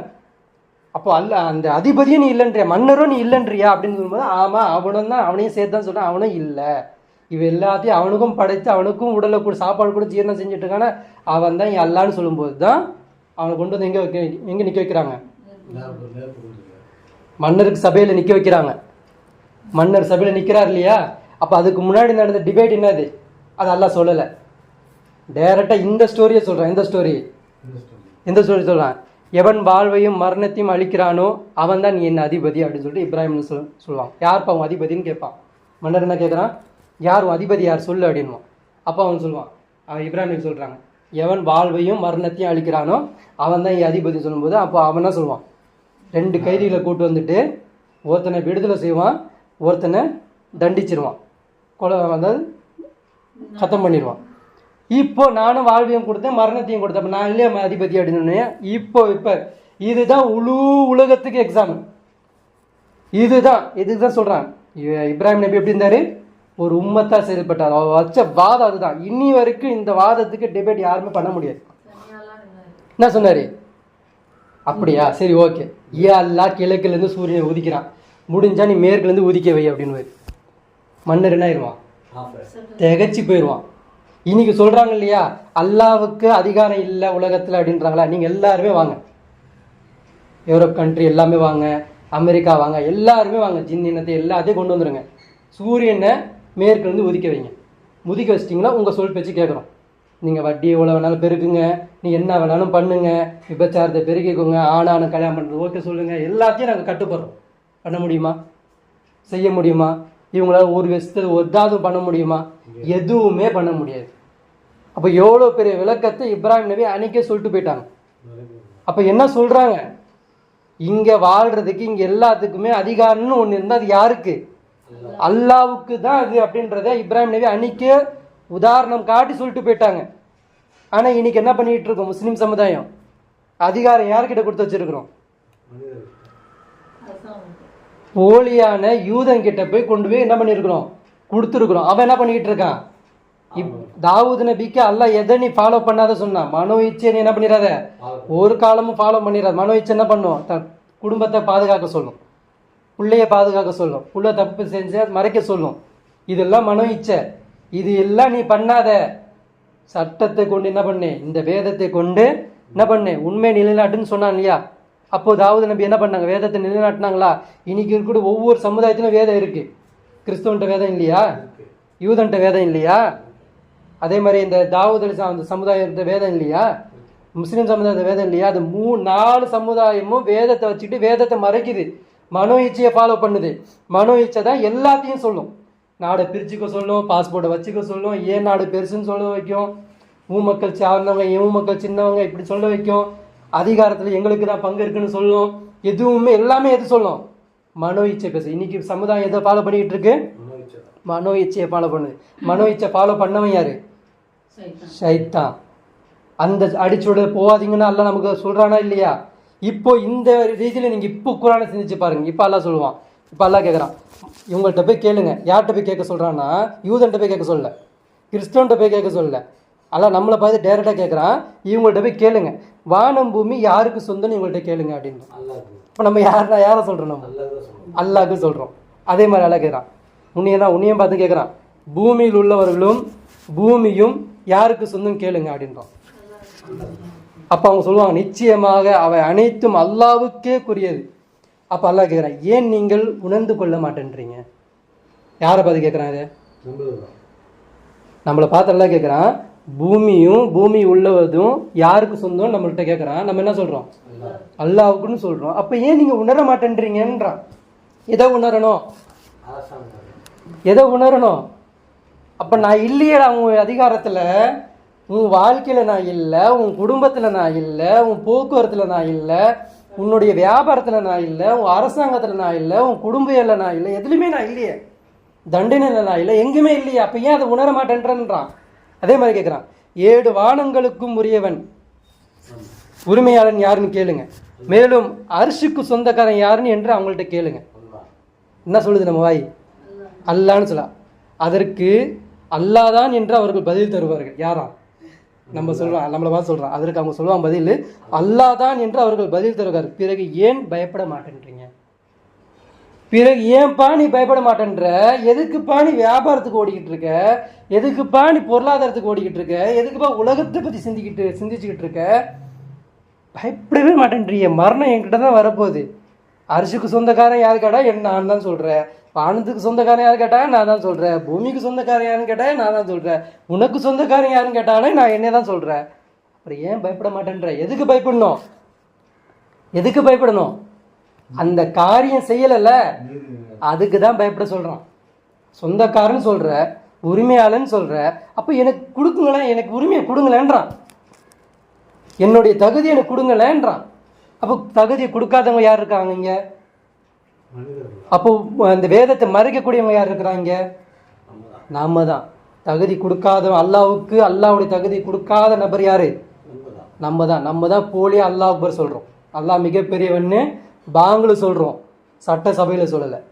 பாங்கில் சொல்கிறோம், அரசாங்கத்தில் சொல்லலை. பாங்கில் சொல்கிறோம், சட்ட நிறுவனத்தில் சொல்லலை. பாங்கு சொல்கிறோம், குற்றவியலில் சொல்லலை. எதுலேயுமே அல்லாஹ் அக்பர் சொல்லலை. ஒரு சட்டத்தை போகிறதா இருந்தாலும் எடுக்கிறதா இருந்தாலும் என்ன சொல்லலை? அல்லாஹ் அக்பர் சொல்லலை. அப்போ போலியா நடிக்கிறது யாரிங்க? முஸ்லீமு. எப்படிப்பட்ட எக்ஸாமு? எப்படி ஒரு யூத சகோதரர்களுக்கோ ஒரு கிறிஸ்துவ சகோதரர்களுக்கு எப்படி இந்த அல்லாவை புரிஞ்சு 7 வானம் 7 சந்திரன் இதெல்லாம் பார்த்து பிரமித்தை பார்த்து இதெல்லாம் இப்படி அவன் ஹார்ட்டில் விளங்கி இதெல்லாம் படித்த ஒருவன் தான் அவன் விளங்கி வர்றது எவ்வளோ பெரிய கஷ்டமோ, அதே அளவு அதை விட பெரிய கஷ்டம் யாருக்கு? நம்ம கையில் இருக்கா? நான் பேசக்கூடிய பேச்சு இதை நம்மளால் செய்ய முடியுமா? ஆனால் பண்ணுன்றான். ஒருத்தரை அந்த இது கூட சொல்லியிருப்பாங்க, முசாஃபை சொல்லுவார் என்ன அப்படின்னா, 2 ஆர்மியை செலக்ட் பண்ணாங்களாம். 2 ஆர்மியை ஒரு வேக்கன்சி 2 ஆர்மி தான் நிற்கிறாங்க. 2 பேருமே இப்படி இருக்கிறாங்க, எல்லாமே பாஸ். இப்போ ஒருத்தர் தான் எடுக்க முடியும், வேக்கன்சி 1 தான் இருக்குது. இப்போ 2 பேர் நிற்கிறாங்க. இப்போ அவன் யோசிக்கிறான், என்ன பண்ணலாம், என்ன செஞ்சால் இவங்களை 2 பேரில் ஒருத்தனை கழிக்க முடியும் அப்படின்னு. இப்போ என்ன பண்ணுறான் அப்படின்னா, பெரிய இந்த மாதிரி சைஸில் ஒரு பாறைங்க, பெரிய பாறை, போய் அப்படியே தூக்கு அப்படின்றான். என்னது? போய் தூக்கு அப்படின்னா என்ன சொல்லுவோம் நம்ம? அறிவு உள்ளவன் என்ன சொல்லுவான்? ஐயோ உனக்கு அறிவு இருக்காயா, இவ்வளோ பெரிய விஷயத்தை எப்படியா தூக்க முடியும்? என்ன வேலை கொடுக்க மாட்டான்னு சொல்லு, ஏன் இந்த மாதிரிலாம் பண்ணுற? பேசிட்டான். நீ போ, நீ என்ன பண்ணுற அப்படி. உடனே அவன் என்ன பண்ணான், சட்டை பட்டெல்லாம் கட்டிட்டு தூக்க முடியாது, முக்கிறான். நீ செலக்ட். ஏன்? அல்லாஹ் தான் கேட்குறான். நான் சொன்னா அப்படின்னா அதுல என்ன இருக்கணும்? கேட்டோம், கட்டுப்பட்டோம். இதுல போயிட்டு சமையனா அத்தானாதான். இதுல வந்துட்டு வேக்கான பேசக்கூடாது. என்னால பண்ண முடியுமா, நான் மட்டும்தான் போய் பண்ணணுமா, அல்லாவுக்கு என்ன மட்டும் தான் தெரியுதா, என்ன மட்டும் எப்படி? இது இல்லை. இங்க ஒருத்தனை மிஸ்பேலன்ஸா படிக்கிறதும் ஒருத்தங்க எல்லாமே கொடுத்து படிக்கிறதும் 2 பேர் சமம் கிடையாது. அவனுக்கு அந்த வாழ்க்கையை விட்டு வெளியே வருது அவனுக்கு கஷ்டம், உனக்கு உன் வாழ்க்கையை விட்டு வர்றது உனக்கு கஷ்டம். ஆனால் 2 பேருமே எங்கே வரணும்? அல்லாஹ் கிட்ட தியாகம் பண்ண வரணும். ஆனால் 2 பேருமே என்ன பண்ணுறோம், அவனுக்கு கொடுக்கப்பட்ட காசை அவன் அனுபவிக்கிறான். உனக்கு காசு இல்லைன்றதே ஒரு ஏக்கமாக நீ ஏங்கிக்கிட்டு அதுக்காண்டி ஓடுற. அப்போ 2மே தப்பு. இங்க இன்பத்தை அடையிறதுக்கும் இன்பத்தை சுகத்தை காண்றதுக்கும் இங்க வரல. இப்போ நம்ம என்ன பண்ணணும் அப்படின்னா, அல்லாஹ்வுடைய குரானை மேலோட்டம் மேய்ஞ்சிட்டு போகக்கூடாது, மேலோட்டமா பார்த்துட்டு போகக்கூடாது. அஃபலா ததக்கரூன், அவர்கள் அறிவுரை பெற மாட்டார்களா? அஃபலா யாக்கிலூன், அவர்கள் சிந்திக்க மாட்டார்களா? அஃபலா யஷ்குரூன், அவர்கள் எனக்கு நன்றி செலுத்த மாட்டார்களா? யாரை பார்த்து கேட்குறான்? சாப்பிட்றல்ல, யூஸ் பண்ணுறல, என் பொருள் தானே யூஸ் பண்ணுற, எந்த சாப்பிட்டுட்டு எனக்கே மாசை உனக்கு எப்படி மனம் வருதுன்னு கேட்குறான். ஒரு வியாபாரம் பண்ணணும் அப்படின்னா, ஒரு கடை போடணும் அப்படின்னா எவ்வளோ சிந்திக்கிற, எப்படி போட்டால் ஓடும், எந்த ஃப்ளெக்ஸ் வைக்கணும், எப்படி லைட் வைக்கணும், எந்த மெட்டீரியல் வாங்கணும், எப்படி வைக்கணும், எவ்வளோ பாடுபடுற. உனக்கு கிட்ட என்ன பிறக்கும் போதே இருந்துச்சு அந்த ஐடியா? யோசிக்கிறல்ல, வரல. அப்போ நான் வரேன், நான் என்ன பண்ணுறேன், நான் ஒரு நாத்திகவாதி, நேராக வரேன். பாய், என்னவே இப்படிலாம் போட்டு கடையை போட்டு நடத்திக்கிட்டு இருக்கேன், இப்படிலாம் நடத்தாத, எல்லாத்தையும் விட்டுருப்பேன். என்கிட்ட வா பை, 2 மாடு வாங்குவோம், சாணியாலே ஒரு என்ன பண்ணுவோம், காயை வச்சு ஒரு பிஸ்னஸ் பண்ணுவோம், நல்லா பணம் பார்க்கலாம் அப்படின்றான். கேட்பீங்களா? கேட்பீமா? நான் சொல்கிறேன், 2 மாடு வாங்குவோம், நல்லா சாணி போடும், அதை எடுத்து என்ன பண்ணுவோம், தட்டி சுவர் பட்டி அதை நல்லா வச்சு லாரி ஏற்றி நம்ம பண்ணுறோம். என்ன நினைப்பீங்க என்னை பார்த்து? அப்படி தானே நினைப்பீங்க. அப்போ ஒருத்தன் உங்களுக்கு உலகத்தில் ஒருத்தன் நான் தான் கடவுள்னு ஒருத்தன் பேசுகிறான், அதை நம்பிட்டு போகிறீங்க. ஒருத்தன் நான் தான் அதிகாரம் படைச்சவன்றான், அதையும் நம்பிட்டு போகிறீங்க. எல்லாத்தையும் பார்த்துக்கிறீங்க, எல்லாத்தையும் அவன் பின்னாடியே மனுஷன் பின்னாடியே போயிடுறீங்க. கொடுக்குறவன் நான், அடிக்கிறவன் நான், எல்லாம் மழை கொடுக்கறது நான், வெயில் கொடுக்கறது நான், பொருளாதாரத்துக்கு கொடுக்குற எல்லாத்தையும் நான் தெரிஞ்சு என்கிட்ட வரவே மாட்டேன்றீங்க. இப்போ எது நம்ம செய்யணும்? நம்மளுக்கு அல்லாஹ் வச்ச மிக பலமான பரீட்சை ஆட்சி. இந்த ஆட்சியை நிறுவதற்கு நம்மளால் தூக்கி வைக்க முடியாது, ஆனால் பங்களிப்பு கொடுக்கணும், அதற்காண்டி வரணும், அதற்காண்டி ஏற்பாடு செய்யணும். அப்படி செய்யலை, நான் வரமாட்டேன் போனால் இஷ்டம் போல் வாழ்ந்துக்கும், உன் அவகாசம் கொடுக்குறதுக்கே வாழ்ந்துக்கும். அதுக்கப்புறம் அவகாசம் கொடுக்க மாட்டேன், உன்னுடைய நாரி நடம்புக்கு பெரிய அருகாமையில் யார் இருக்கிறேன்? நான் இருக்கிறேன். அப்போ நான் உன்னை பிடிச்சிட்டு போயிடுவேன். அதுக்கு பயந்து நம்ம வாழ்ந்துப்போம். இனி வரக்கூடிய காலங்களில் நம்ம எப்படி வளரணும்? இந்த அதிகாரம் இல்லைன்னா கூட அதிகாரத்திற்கு ஏற்ற மாதிரி நம்மளுடைய சூழலை மாற்றிக்கணும். அல்லாவை தான் முன்னிலைப்படுத்துகிற மாதிரி மக்கள்கிட்ட பிரச்சாரம் பண்ணணும். அதற்காண்டி அல்லாவுடைய அந்த கல்வியை அதிகப்படுத்திக்கணும், மார்க்கத்துடைய கல்வியை அதிகப்படுத்திக்கணும், அதற்காக வேண்டி பங்களிப்பு கொடுக்கணும், அதற்காக வேண்டி செயல்பாடுகள் அதிகம் பண்ணணும், அதுக்காக வேண்டி பொருளாதாரத்தையும் தியாகம் பண்ணணும், உடலையும் தியாகம் பண்ணணும், நேரத்தையும் தியாகம் பண்ணணும்.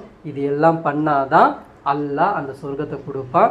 இலகுவான முறையில் முஸ்லீம்களுக்கு சொர்க்கம் கிடையாது என்று சொல்லி என்னுடைய உரையை முடித்துக் கொள்கிறேன். ஆஹிர் தாவானா அல்ஹம்துலில்லாஹி ரப்பில் ஆலமீன். அஸ்ஸலாமு அலைக்கும் வரஹ்மத்துல்லாஹி வபரகாத்துஹு.